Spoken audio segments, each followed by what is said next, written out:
सखी हो देहिया लागिला उनकर जिम के सखी बलमुआ हीरो लागेला फिल्म के सखी बलमुआ हीरो लागेला फिल्म के सखी हौवे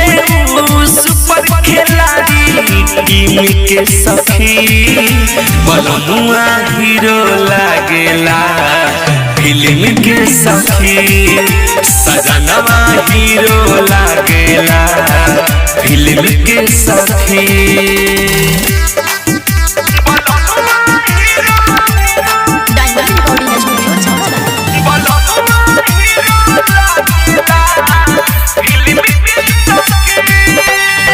देखी के चेहरा लग जलायागी इनका मेरी टिक टाइगर न लागी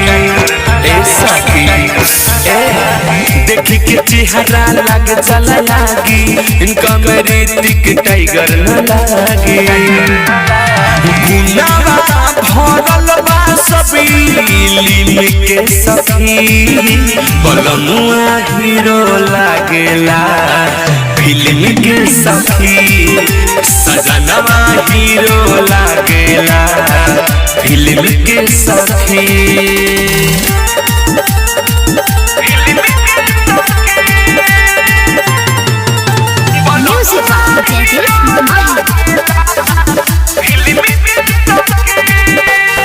सखी रे जिंदगी में फूल बाटे खिलल राइटर चंदन राज जब से मिलल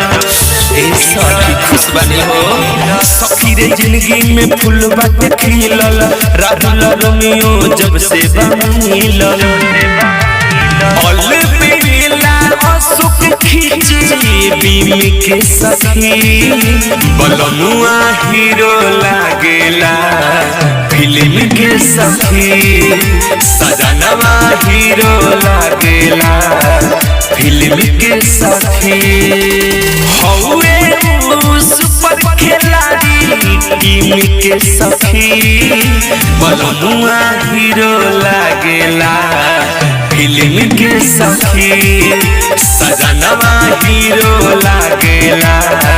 फिल्म के सखी।